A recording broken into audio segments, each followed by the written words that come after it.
Tell me pretty lies, look me in the face. Tell me that you love me, even if it's fake. 안녕하십니까? 아린지아입니다. 항암제에 대해 아직 마무리 못한 것이 있었죠? 오늘은 항암제 종류와 부작용 등등에 대해 이야기해 보겠습니다. 항암제 종류를 이야기하려면 우선 항암제가 어떻게 분류되는지 알아야겠습니다. 항암제도 1세대, 2세대, 3세대, 그리고 호르몬성 항암제가 있다는 것을 들어보셨나요? 이것이 점점 부작용을 줄이고 효과를 높이기 위해 발전한 과정이라고 보시면 됩니다. 그러나 3, 4세대가 모두 좋다고 하는 것은 아닙니다. 1세대를 사용해야 하는 암이 있고 2세대를 사용해야 하는 경우가 있는 것이죠. 최근 항암 화학요법 성공률이 높아지는 것은 1, 2, 3세대 항암제를 조합하여 사용하기 때문인데요. 세대별 약을 섞어 사용하는 것을 칵테일 요법이라고 하죠. 제가 2000년대 초반에 처음 입사했을 때만 해도 그렇게 많은 항암제가 사용되지 않았었거든요. 기억하기로는 5FU, 아드리아마이신, 넥사바, 캠프토, 아바스틴, 시스프란, 독세타셀, 겜자, 젤로다와 같은 것들을 주로 사용했었는데 지금은 정말 듣도 보도 못한 항암제들이 너무 많이 생겨났고 지금도 계속 만들어지고 있는 중이죠. 앞에서 말한 약들은 지금도 매우 많이 사용되고 있지만 부작용도 엄청납니다. 그럼 1, 2, 3, 4세대 그리고 호르몬성 항암제까지 알아보도록 하겠습니다. 1세대는 화학 항암제라고 하는데요. 2차 세계대전 이후부터 만들어지기 시작했죠. 영국군이 화학 무기로 겨자가스를 사용했었는데 그것에 노출된 사람들이 백혈구가 감소한 것을 발견하고 차후에 겨자가스를 혈액암 치료에 사용한 것이 시초였고 1990년대 중반까지 화학 항암제를 주로 사용했습니다. 그래서 지금 우리가 늘 부르는 항암 화학요법을 케모세라피라고 하는 것이죠. 2세대는 표적 항암제라고 하여 1990년대 중반 이후에 사용되기 시작했는데 타겟티드 세라피라고 하고요. 3세대는 2010년부터 많이 사용되기 시작한 면역 항암제라고 하여 캔서 이뮤노세라피라고 합니다. 정말 짧은 시간에 엄청난 면역 항암제들이 생겨났죠.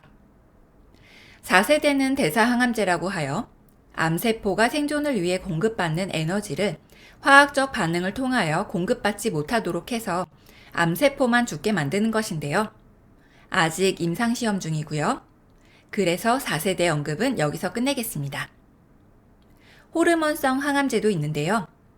난소를 제거하면 유방암이 호전되고 고환을 제거하면 전립선암이 호전되는 것이 관찰되면서 호르몬이 암의 성장에 관여한다는 것을 알게 되었죠. 그래서 일부 암에 호르몬성 항암제가 처방이 됩니다.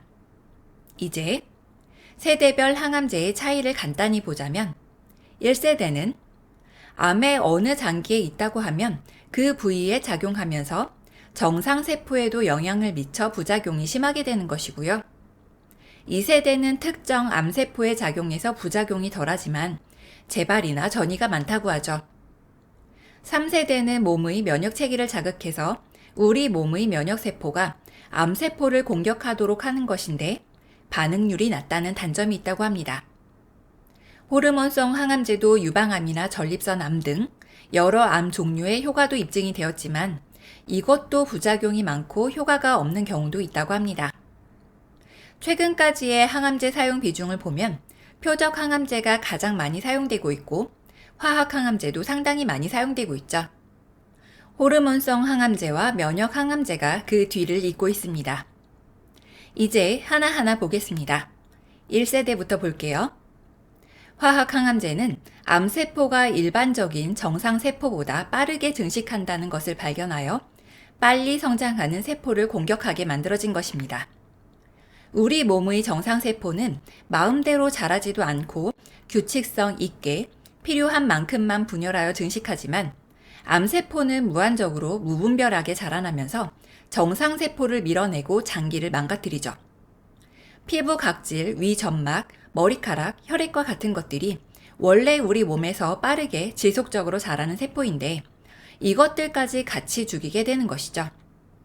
결국은 화학 항암제는 암을 죽이기를 정말 잘하지만 정상세포도 같이 공격하기 때문에 엄청난 부작용을 유발합니다.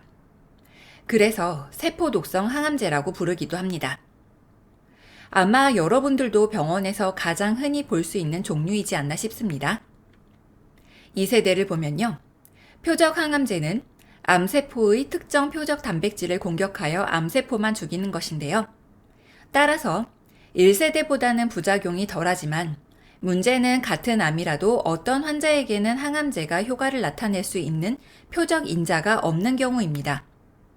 사용하고자 하는 약제가 표적으로 하는 단백질이 확인되는 환자만 사용할 수 있다는 문제점과 약물 내성, 재발과 전이가 많다는 문제도 있다고 합니다. 3세대를 볼게요. 면역 항암제는 최근 정말 많이 사용되고 있는데요. 앞에서 말씀드렸다시피 인체의 면역 시스템을 이용하여 암세포를 공격하는 것이라고 했죠. 인체는 외부의 나쁜 환경으로부터 몸을 보호하는 시스템을 갖고 있는데 그것을 이용하는 것입니다. 암세포가 우리 몸의 T세포와 결합하면 암세포가 자라는 것인데 이것을 차단해 주는 것이라고 하는데요. 면역 항암제가 가장 좋은 것은 항암제 투약을 중단해도 인체의 면역세포가 계속 암세포를 공격해서 효과가 오래 지속된다고 합니다. 인체의 면역력을 이용하는 것이니 내성도 적고요. 그러니 생존율도 높아질 수 있겠고 부작용도 적고 2세대 항암제가 특정 표적세포에만 효과가 있는 반면에 다양한 질환과 암세포에 효과가 있다는 것입니다. 그런데 문제는 환자마다 약의 효과가 천차만별이고 일부 암에서는 효과가 매우 좋은 반면 어떤 경우에는 기존 약물보다 효과가 못하다고 하는 연구 결과도 있습니다. 그리고 반대로 자가 면역 질환이 발생할 수 있고 부작용도 분명 있죠. 약제가 매우 비싸다는 단점도 있고요.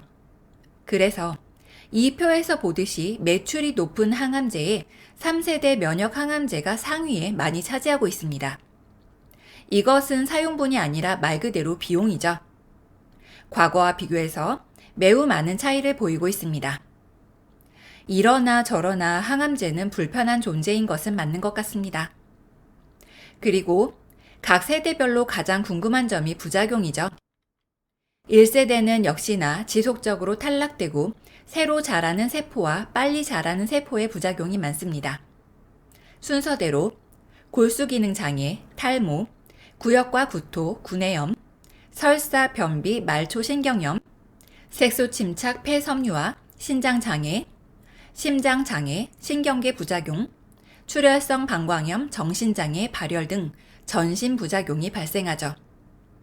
2세대는 1세대에 비해 겉으로 드러나는 부작용과 골수 억제, 탈모, 점막 질환과 같은 부작용은 적지만 피부 발진, 설사 등의 부작용이 가장 많고 가장 큰 부작용은 약제에 대한 내성이 생겨 재발이 많다는 것입니다.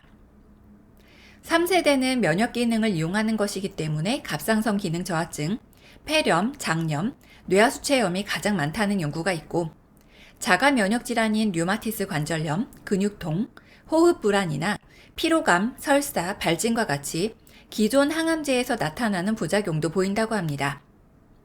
호르몬성 항암제는 골다공증, 체중 증가, 지질 및 당 대사 이상, 불안정한 감정의 기복, 여성형 유방 및 유방통, 피로감 등이 발생할 수 있다고 하네요. 최근에는 항암제로 인한 부작용을 줄이는 약도 많이 개발되었기 때문에 증상 감소는 어느 정도 가능하지만 항암제 치료는 환자를 힘들게 할 수밖에 없는 것 같아요. 환자가 치료를 받기 전에 이러한 증상들을 모두 설명드리고 부작용에 당연히 그러려니 하거나 참기만 하는 것은 도움이 안 된다고 설명드리면 훨씬 더 마음 편히 치료를 받을 수 있지 않을까 싶습니다. 암을 치료하기 위한 방법이 항암제뿐만이 아니죠. 수술, 방사선 치료, 사이버 나이프, 레이저 치료, 유전자 요법, 면역 치료 등등 정말 많은 치료 방법들이 개발되었고 계속 발전되고 있습니다. 암은 정복될 수 없다고 하지만 그래도 삶의 질이나 증상 개선을 위해 많은 분들이 노력하고 있으니 환자분들이 조금이라도 편히 치료를 받을 수 있으면 좋겠습니다. 자, 오늘은 짧게 여기까지 해보겠습니다. 이만 들어가 보겠습니다. 아린지아TV 오늘 하루도 무사히.